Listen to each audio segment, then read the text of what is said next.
Unrivaled League needs Caitlin Clark, and they are preparing to offer her a massive. Since ESPN just revealed another huge article on Caitlin Clark's unmatched offer, the WNBA is currently in full-blown panic mode.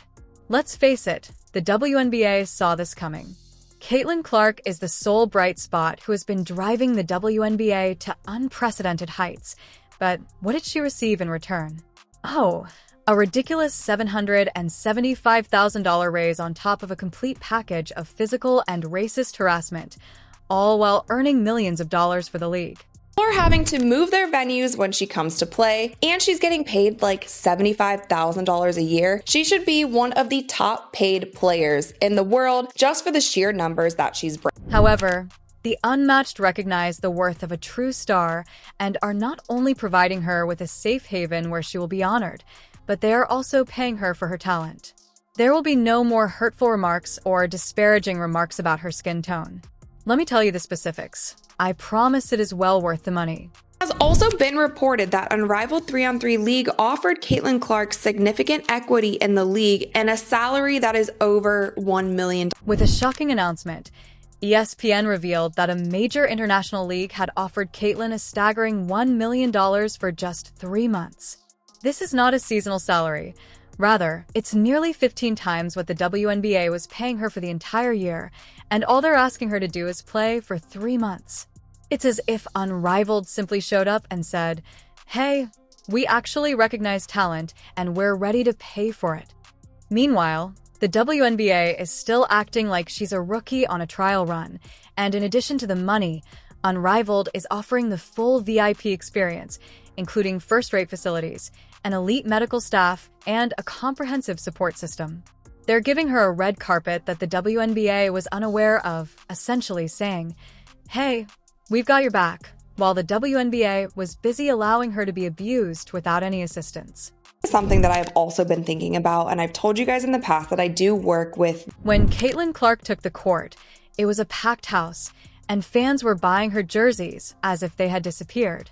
The following day, Caitlin was a walking, talking, revenue-generating machine, and everyone knew it.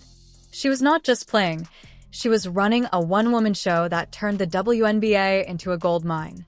Tickets were selling for the highest price possible, and merchandise was flying off the shelves. It has been so clear for so many people the Caitlin Clark effect that she has had on the WNBA this season. We have talked about it so much on this channel. She has raised overall viewership. The worst part is that, despite all of the money she was earning, her real payout for the year was a ridiculous $70,000. Yes, you read correctly. $770,000 was given to the player who single-handedly propelled the WNBA to unprecedented heights. In pro sports, the league was making a ton of money because of her, while Caitlin herself was earning less than some mascots. This wasn't just about selling tickets. She was the face of everyone's merchandise, and when fans turned up for the main event, the WNBA gave her a few pennies and called it a day. But when you're making such a buzz about all of these other players who are joining and you're just not saying anything about Caitlin, or you're not putting aside whatever millions of dollars need to be had to get her into your league, I feel like it was a missed opportunity. Additionally, she was receiving criticism for her skin tone off the court as well. That's correct. The WNBA had her play in what felt like a battlefield, and rather than standing by their biggest star, they left her hanging. Meanwhile, Unrivaled is not only promising safety, but also establishing the rule that they won't tolerate any of that bullshit. The WNBA was supposed to be Caitlin Clark's big break, her grand stage to showcase her magic to a national audience, but after just one season, it turned into a battlefield. We're not just talking rough play here. This was practically a brawl, and from the very first game, her opponents seemed dead set on stopping her any way they could, knowing full well they'd probably get away with it. Caitlin will get the supportive, bias-free environment she's never had in the WNBA without worrying about taking blows or sidestepping prejudice. List goes on, but there have been so many players, coaches, media personality who have been so afraid to just admit the fact that Caitlin Clark has been the sole reason for so many of these things happening this season in the WNBA. The list is endless. But numerous players, coaches, and media figures have been reluctant to acknowledge that Caitlin Clark is the only reason why so many of these events have occurred in the WNBA this season. Seattle, and all of a sudden, we're pretty close. This has been as close as it's been all second quarter long, 44.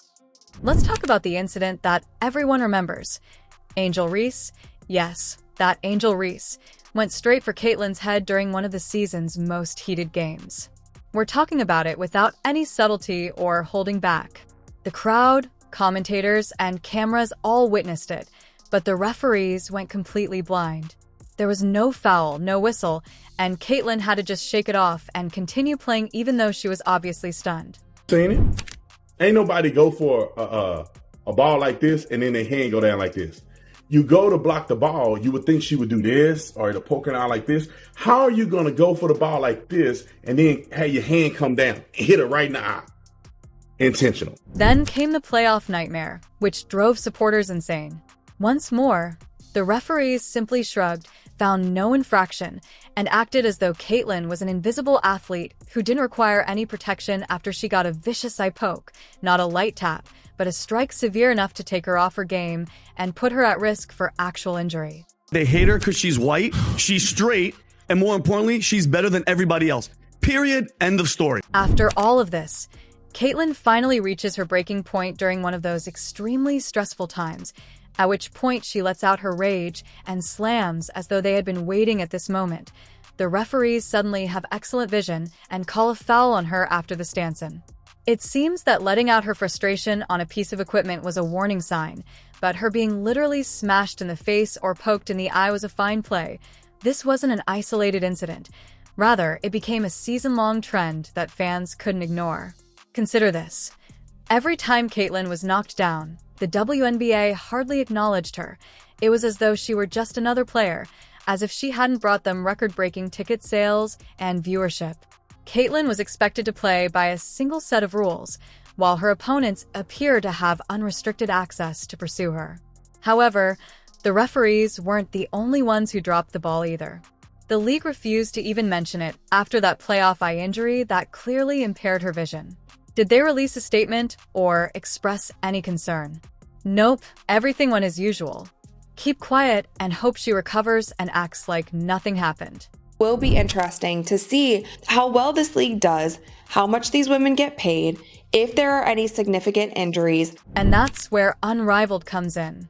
They've been paying attention to what Caitlin has been through, and they're making it clear that they don't mess around with player safety. They have a completely different approach, with actual rules that protect players instead of letting them get beat up with no consequences. If a player gets hurt, they don't just send a trainer. If it's serious, they have real proactive medical support on standby, ready to go the minute anything happens.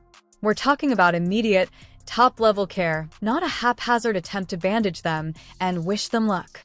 Average WNBA viewership, okay, game, 7,300 in attendance, okay? The average Angel Reese game is 10,100, 10,200, they come to watch her.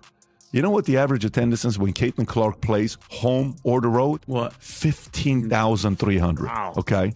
However, it will be interesting to observe how well this league performs and how much these ladies get paid in the event of any serious injuries. Unrivaled is considering what occurs following an injury, which is likely a novel idea for the WNBA. They're providing players with full-on post-injury support instead of forcing them back onto the court as soon as they can stand. They monitor recovery, provide treatment, and actually make sure they're ready to play safely. Unrivaled isn't just about taping them up and telling them to go for it. They want players to feel fully prepared, strong, and confident before they even consider getting back in the game. Caitlin could hardly get an ice pack from them after she took hit after hit. They hate her because she's white, she's straight, and more importantly, she's better than everybody else. Period. End of story. While Caitlin was breaking records, Angel... However, it will be interesting to observe how well this league performs and how much these ladies get paid in the event of any serious injuries. Unrivaled is considering what occurs following an injury, which is likely a novel idea for the WNBA. They're providing players with full-on post-injury support instead of forcing them back onto the court as soon as they can stand. They monitor recovery, provide treatment, and actually make sure they're ready to play safely. Unrivaled isn't just about taping them up and telling them to go for it. They want players to feel fully prepared, strong, and confident before they even consider getting back in the game. Caitlin could hardly get an ice pack from them after she took hit after hit.